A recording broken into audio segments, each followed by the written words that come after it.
써냐? 예, 밤에 이 선글라스가 필요한 이유는 TV 볼 때, 영화 같은 거 볼 때 굉장히 눈부셔요, 밤에는. 그래서 이게 좀 딱 쓰고서 TV 보면 되게 좀 편안하다, 그런 느낌이 들고. 그래서 이제 그림을 그려야 되는데 스타트를 못하고 우연히 그 제 책 중에 이렇게 좀 상해버린 책을 여기 하나 갖다 놨는데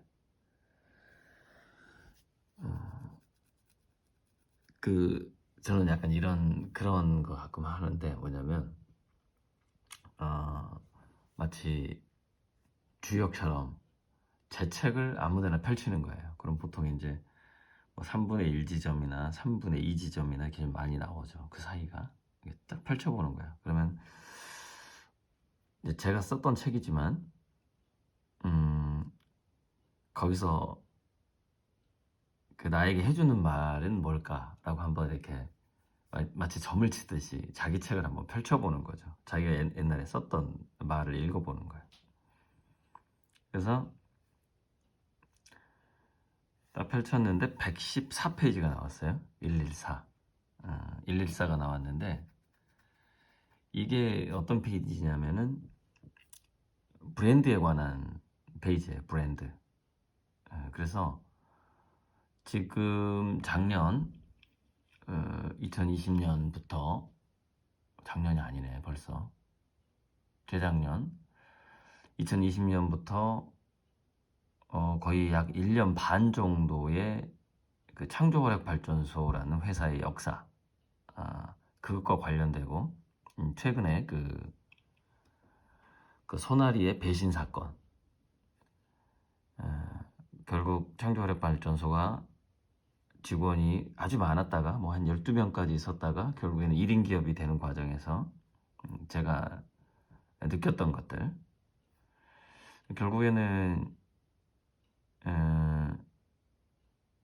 이제 엊그제 프랜차이즈 학원을 하다가 지점이 몇 개였다고 하더라. 200개인가. 학원을 하다가 뭐 자기 말로 350억을 날리고 20억을 챙겨서 중국에 가서 20년 동안 사업하고 온 어떤 사장님이 있는데, 그 사람이 이제 그 프랜차이즈를 학원을 하면서 자기는 주로 영업을 했다고 하더라고요. 그랬는데 중간 관리자가 있었는데 이제 그 돈을 해먹는 걸 몰랐대요. 그 최근에 무슨 뭐 그 횡령 사건이 있었죠. 오스템. 그런 것처럼 돈을 해먹는 줄 몰랐고, 그리고 이제 술 한잔 하면서 저한테 해준 얘기가 뭐냐, 자기가 결국에는 그 돈을 떼먹는 사람들이 그 심리를 보니까, 그러니까 자기는 월급을 받는 사람인데 또는 혜택을 보는 사람인데 사장이 버는 돈을 자기 돈으로 착각을 하더라는 거예요. 아예 착각은 그러니까 말투가 이래. 아예 지 돈인 줄 안다니까? 이렇게 얘기를 하는 거예요. 그래서 제가 이제 느낀 거죠. 뭐 소나리라든가 그다음 몇몇 이렇게 발가락 담근 사람들이 제가 번 돈을 자기 돈이라고 생각하는 경향이 있었구나. 이제 지금 한번 돌이켜 생각해 보니까 그게 자기 돈이라고 생각하는 거야. 그런 부분.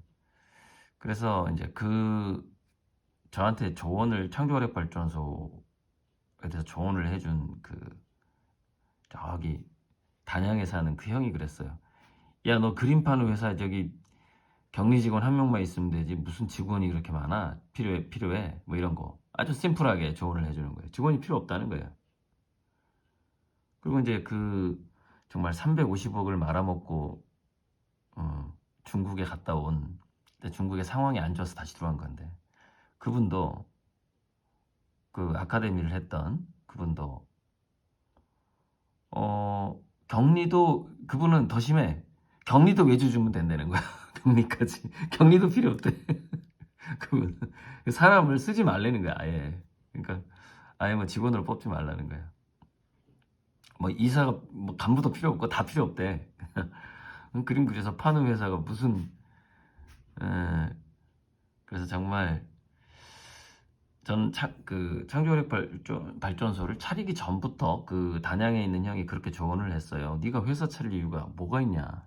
근데 정말로 저는 어, 일자리를 만드는 것이 사회적으로 필요하다고 생각을 했고, 그리고 그냥 자선사업 하는 것보다는 뭔가 못하는 일이지만 뭔가 일을 맡긴 다음에 월급 형태로 주는 것이 그 사람의 그 어떤 자존심 상하지 않게끔 도와주는 방법이다. 이렇게 생각을 했던 거예요. 근데 그게 이제 함정이었던 거고, 제가 이제 그런, 오늘은 이제, 제 책을 통해서 반성을 하는 시간, 반성의 시간을 갖도록 하겠습니다. 그럼 제가 뭘 반성을 하는지 이제 책에 나오죠. 책에 나오고. 그리고 이제, 어, 그 탐욕에 쩔은 그런 소나리 같은 사람들의 그 이중성, 그런 사람들의 특성이 있어요. 반성을 안 해요. 그게 이제 나르시시스트의 특성이죠. 반성을 안 하지. 자, 그럼 저는 반성을 한번 해보겠습니다. 제 책을 통해서. 예. 여기서부터 읽을게요. 112페이지부터. 제가 펼쳤던 페이지는 114페이지였습니다. 이 책은 인공지능과 미래인문학이란 책이에요. 이게 책이 비 맞아가지고 다 뜯어져가지고 요것만 남겨놨어요. 이렇게. 마케팅은 결국 브랜드를 구축하는 것이다. 이 말은 피터 드러커의 말이다. 디자인도 특허도 어쩌면 브랜드를 구축하는 출발점이며, 특허 추론과 브랜딩의 공통점은 차별화를 위한 필수적 과정이라는 것이다. 어찌 보면 특허보다는 브랜드가 더 안전하고 쾌적한 기업의 터전일 수 있다. 특허는 그 터전을 만들 벽돌이나 안반일 것이다. 그래서 중소기업과 개인 사업자일수록 브랜드를 염두에 두고 스토리를 축적할 필요가 있다. 자, 이 페이지가 112페이지부터 115페이지까지 이 책이 제가 어젠가 그젠가 올렸던 그 송기령 씨의 결국에는 크리에이터하고 플랫폼만 남는다라는 그 이야기, 그리고 트렌드에 투자하지 말고 사람에 투자해라. 그게 뭐냐면 결국 이 브랜드라는 것을 송기령 씨가 브랜드를 얘기하지 않았지만 그 인터뷰에는 브랜드가 중심에 있었다고 보면 됩니다. 이 브랜드라는 뭐냐면 그 어떤 회사의 영혼 또는 한 사람의 영혼이죠. 그것은 개인 브랜드일 수도 있고 회사 브랜드일 수도 있고, 브랜드라는 것에 초점을 맞춰서 그 송기령 씨의 인터뷰를 재해석하는 그런 페이지라고 할 수 있어요. 자, 브랜드를 위한 디자인의 영역은 매우 넓다. 마침표 빼먹었네. 나 지금 오타 진짜 많아. 하여튼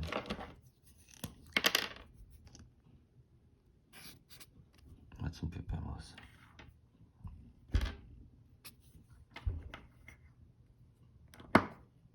독수리 타법으로 책을 쓰다 보니까 모양뿐 아니라 스토리와 콘텐츠도 디자인으로 본다. 그러므로 특화가 디자인에 포함된다고 보는 거에 맞다. 디자인을 하다 보니 특화가 나오는 것이지 특화가 있다고 디자인이 저절로 나오지 않는다. 물론 이 문장은 좀 약간 좀 제가 세게 과장한 겁니다.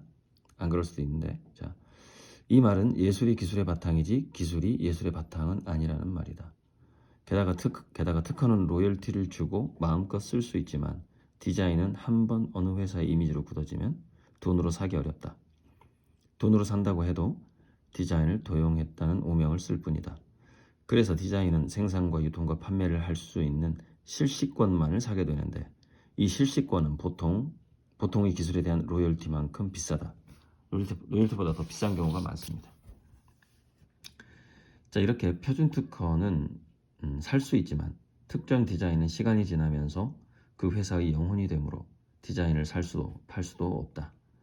디자인을 원하는 사람들은 단지 그 디자인을 그대로 생산하여 판매해주는 소매점으로서 홍보 역할을 하게 된다. 그래서 특허는 어느 시기가 지나면 쓰레기가 되지만 디자인은 시간이 지날수록 더 강한 브랜드가 된다. 장기적 전략 중에서 디자인을 통한 브랜드 전략만큼 강력한 것은 없다고 봐도 된다. 자, 여기서 트레이드 드레스라고 나오죠. 이게 그러니까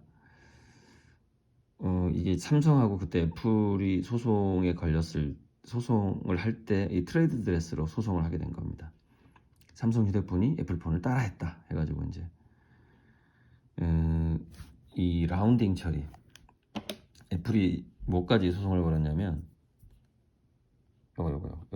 여기 이렇게 라운딩 된 거, 요거까지 니들이 따라했다, 이게 트레이드 드레스다 해서 소송을 걸었는데, 그때 아무튼 그 큰 손해는 안 봤던 걸로 제가 알고 있는데, 지금 기억이 가물가물하네, 하도 옛날 일이라. 자, 다음은 특허의 디자인을 트레이드 드레스로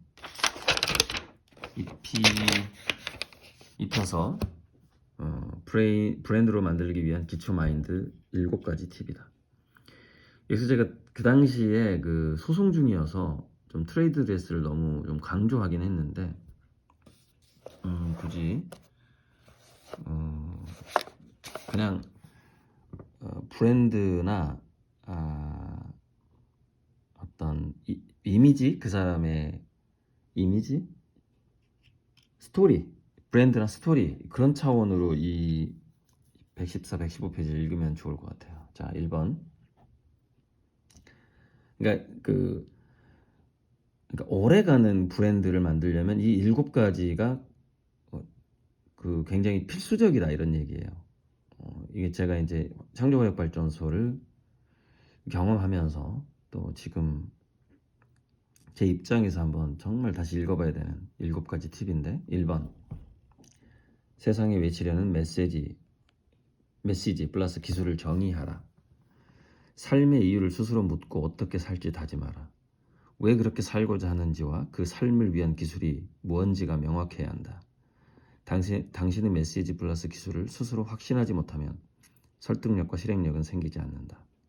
시도하지 말고 정의하고 실행하라. 그리고 실패를 소중한 자산으로 여겨라. 여기서 그 제 노트북에 있는 그거 있죠. There's no try. 뭐 do or do not. 그 요다가 한 말, 그게 생각이 나죠. 자, 2번.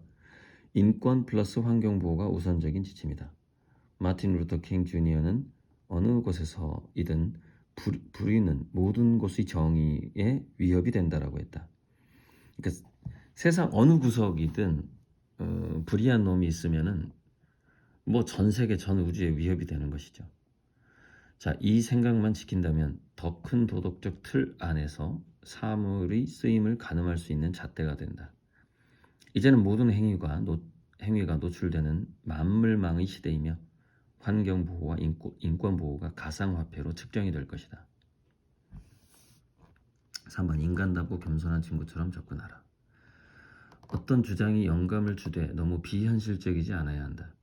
희망과 놀라움을 주면서도 관계와 신뢰성을 유지해야 한다. 당신의 스토리를 인간답게 만들고 표현은 진실하게 하라. 세상 모든 이들은 자격지심이 있다. 겸손과 우정은 늘 그 자격지심을 충성도로 바꾼다. 자, 평생교육 적시학습 플러스 적소체험은 필수다. 그러니까 계속 배워야 된다는 뜻이고요. 자, 지성은 지지자들의 범위를 넓히는 데 필요한 명확한 표현을 쓰게 한다. 적시에 받는 교육이 없다면 자기 확신과 자존감에서 멀어지며 이는 대중들에게 당신이 사기꾼일지 모른다는 생각이 들게 한다. 당신이 직면하여 싸우는 딜레마에 대한 해답은 몰입 공부와 현장 체험 사이에 있다. 자, 공부 안 하면 사기꾼 되는 겁니다. 그냥 공부 안 하면 사기꾼이에요. 그러니까 그 공부 안 한 사기꾼 중에서 가장 심각한 사기꾼이 누구냐면 저는 의사, 뭐 정치인 이런 사람들이죠. 또는 잘못하면 판사가 될 수도 있어요. 무슨 얘기냐면 세상은 변하는데 자기가 예전에 배웠던 그 틀 안에서 계속 살게 되면은 환자들을 계속 죽이게 됩니다. 그러니까 목숨을 다룬다거나 정치를 다룬다거나 또는 그 판사의 판결이 얼마나 중요합니까? 이런 사람들은 정말 끊임없이 세상을 공부해야 되거든요. 그리고 현장을 알아야 되고, 공부하고 현장을 모르면은 그 사기꾼을 넘어서 살인자가 되죠. 살인자. 계속 공부해야 되는 거죠. 자, 가치와 행동 계획을 재평가하라. 로드맵과 중요성 우선순위의 주기적 재평가는 항상 일을 재점검하고 행동을 재평가하며 가장 적절한 시기에 당신의 방향을 변경하거나 완전히 바꾸는 것을 도와줄 수 있다. 지소, 선후, 접근, 도의, 고수의 내공은 우선순위를 정하는 것이 거의 대부분이다. 제가 좋아하는 말입니다, 이게. 저는 일정도 이번 달에 뭐하고 다음 달에 뭐하고 오늘 뭐하고 이 일정 정하는 것을 이제 누워서 의식이 딱 돌아오면 그 순서 정하는 게 굉장히 시간을 많이 씁니다. 그림의 순서도 그렇고 이번 달에 그 소나리부터 처리하고 다음 달에는 그림에 더 집중하고 뭐 이런 식으로 계획을 세우고 있는데 네, 그 우선순위가 굉장히 중요합니다. 자, 결과보다는 과정적 성공이 진짜다. 성공의 정의는 상대적이다. 오히려 성공적 실패가 있다고 생각하는 것이 좋다. 성공은 성공적 삶의 과정에 놓인 하나의 징검다리일 뿐이다. 성공은 무지개처럼 보이는 희망을 줄곧 바라보는 행위 자체이다. 이런 생각이 당신의 눈을 밝혀서 눈앞의 목표를 지나 더 환한 목표로 나아가는 추진력과 비전을 준다. 징검다리 하나하나 놓아가는 것이죠. 저도 지금 그렇게 하고 있고요. 자, 7번. 자, 드디어 반성의 시간입니다. 실수에서 배우고 비전을 향한 걸음을 포기하지 마라. 다른 이의 실수를 배우고 자신의 실수에서 느껴라. 그리고 두려워하거나 죄책감을 갖지 말라. 성인 문자들도 실수에서 배웠다. 실수는 인류의 가장 소중한 재산이며 반성은 가장 소중한 덕성이다. 아예 지속적 반성이 삶이라고 생각하라. 삶과 경영은 결국 역사를 건 장기전이다. 컴퓨터와 인터넷과 스마트폰에는 너무나 많은 특허가 걸려있다. 하지만 특허품의 가격은 점점 낮아져서 널리 보급되었다. 가격이 계속 떨어졌죠? 그 스마트폰이. 자, 가격은 대중화가 될 만큼 매겨지는 경향이 있다. 미래의 제조업은 마진이 거의 없는 시대가 온다. 이게 로봇, 인공지능 때문에 이렇게 되죠. 노동이 유희가 되는 시대에는 제조가 취미가 된다. 이건 제가 미래학적으로 예측한 노동이 유희가 되는 시대가 온다. 즉 놀자리가 일자리가 된다. 진정한 생산성 있는 노동은 인공지능 로봇에게 넘어간다. 그 말이 압축되어 있는 문장입니다. 자, 오늘은 115페이지까지만 읽도록 하겠습니다. 제가 펼쳤을 때 114페이지를 펼쳤기 때문에. 자, 이 1번에서 7번까지 이게 이제 그러니까 이 시대에 사업을 하고자 하는 사람이거나 또는 자기 개인적인 크리에이터가 되려고 하는 사람 모두에게 필요한 팁입니다. 이거는 어떤 개인 브랜드의 시대가 되었기 때문에 굉장히 중요한 팁이죠. 자, 제가 7번 우리가 성공이라는 것이 있는 게 아니라 실패를 극복한 6번이네. 실패를 극복해온 그 경험들을 하나하나 징검다리로 놓는 과정, 그것이 바로 과정적 성공, 그것이 진짜라는 것이고. 7번은 그래서 계속해서 비전을 향한 걸음을 포기하지 말고 실수에서 배우면서 그 삶이라는 장기전, 역사적 장기전을 생각하면서 그 걸음을 포기하지 않는 것, 그것이 그 자기 브랜드를 만들어내는 어쩌면 유일한 길이지 않을까 하는 생각이 듭니다. 써요. 이거 커피입니다. 커피 내린 거.